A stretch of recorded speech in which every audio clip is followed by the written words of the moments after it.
Live from Fargo and serving you on TV, online, and on the go. This is Valley News Live at 5:30.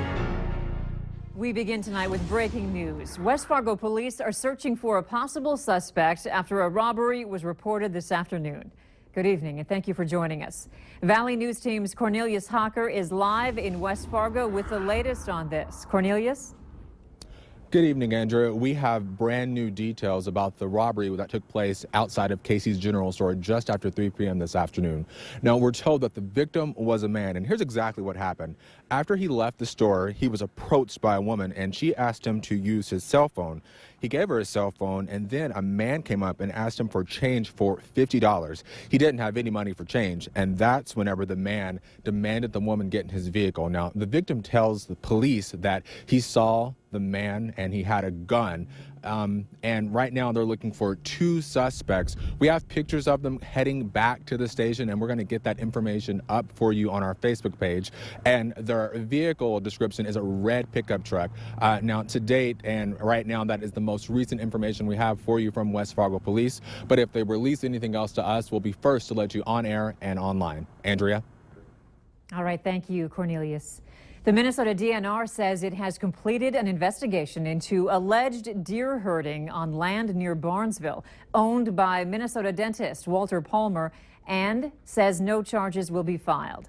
In the fall, neighbors reported seeing trucks driving around the property and claimed people hunting on Palmer's land were using vehicles to keep the deer on the property.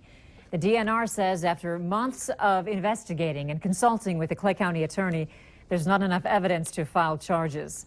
DNR officials say witnesses were unable to provide specific information, and the vehicle described didn't match that of Palmer or the land manager. They didn't have license plate information, and the vehicle in question was driving on a public road. Palmer and the land manager both refused to give statements to the DNR and would not provide any information related to the alleged incident. Some people consider shoveling snow a dreaded chore, but not Green Bay Packers fans. After more than a foot of snow fell on legendary Lambeau Field earlier this week, the Packers put out a call for volunteers to clear out the stands. They need to get the stadium ready for Sunday night's big NFC North championship game against the Minnesota Vikings. Some 600 fans showed up, some as early as 2 in the morning, to wait in line for the opportunity to shovel out the frozen tundra. Here in the Valley, it sounds like we can expect another quiet night. So let's check in with meteorologist Hutch Johnson for the latest. Hutch? Thank you so much. I got to tell you, it's a great way to close out the year. Very quiet weather, although it's not hot outside. Well, it's certainly above average for this time of the year. Visibility a problem in spots with some wind, blowing some snow across area. Interstates and highways, there are slippery spots, especially west between Valley City and Jamestown. The wind chill indices down to near 0 in many locations in central Minnesota and eastern North Dakota. A few blips showing up on the radar screen, but that's it. There are plenty of clouds, but they're not all producing snowflakes out there. Temperatures in the teens this evening, dropping quickly after sunset. Hey, clouds are an issue across the region because we have a great chance at seeing northern lights develop in the overnight hours. I'll have your hour-by-hour details on what you can expect as we glide through our New Year's Eve. But temperatures by midnight tonight will be dipping down towards 10 degrees, and there could be a few breaks in those clouds. An update here in just a couple of moments. All right, thank you, Hutch. To new information now. A TSA official says the X-ray machine at Hector International Airport has been fixed. The machine is used to screen carry-on baggage of departing passengers. It was fixed before noon today, and the airport is now operating at full capacity in the passenger screening checkpoint.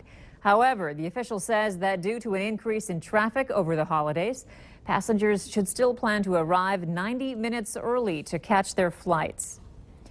The Minnesota Department of Public Safety released a video that shows what it's like for drivers who choose to drive drunk. The video, called Locked Up, a DWI booking, gives viewers a behind-the-scenes look at the consequences behind a potentially deadly decision. The 6.5-minute video features Craig Barnes, a former DWI offender who simulates the experience. Among many things, the video shows Barnes getting his mugshot taken, along with his fingerprints.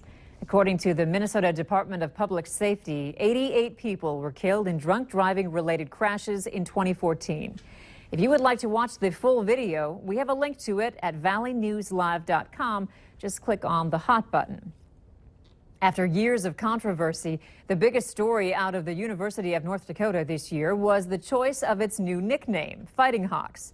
Now an effort is underway to select a designer to create a new logo to go with that new nickname by February.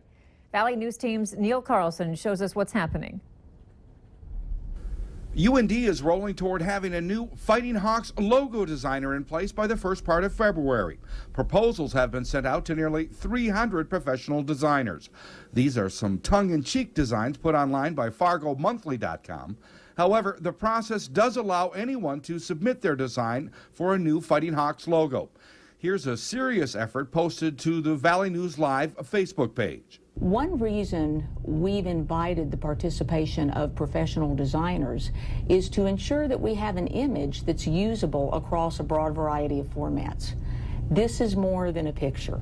This image needs to work in motion and still, in print and in digital, and it needs to work in sizes as big as a billboard down to the size of a thumbnail. The transition to a new image for UND begins after January 12th. Walton says a committee of folks representing athletics, students, and alumni will make a short list of the potential local design firms. Then designers will present those logos to the committee in person before a design firm is chosen. We anticipate that by the first part of February, that part of the process will be done, and the committee will make a final recommendation to interim President Ed Schaefer. President Schaefer will select the final design firm. At that point, the process of selecting the actual final logo design from that firm will happen later this spring. In Grand Forks, Neil Carlson, Valley News Live. If you have a logo design for UND's new Fighting Hawks nickname, everyone is eligible to submit their designs through the state's request for proposal process. We have a link to it online. Just go to valleynewslive.com and click on this story. Gyms are getting ready to help millions of Americans reach their New Year's resolutions of starting the new year healthier. Valley News Team's Christy Larson talked with trainers about how to get started on your new fitness goals. Give me one more. Well, it's really important just to start out slow.